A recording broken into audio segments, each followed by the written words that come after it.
Chop suey. It's not just something to eat, it's a lovely patchwork block. And today I'm going to be showing you how to make this quilt, which is made with a chop suey block and the Something Blue range of fabrics from Laundry Basket Quilts. But it can be made to look very different no matter what fabrics you're using.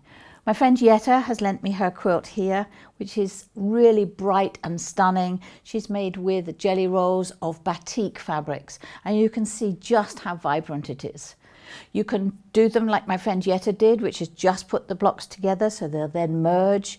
You could have them so that you split them with a little bit of sashing between a block that's put square and a bit of sashing and another square. Or you can do what I've done, which is set them on point.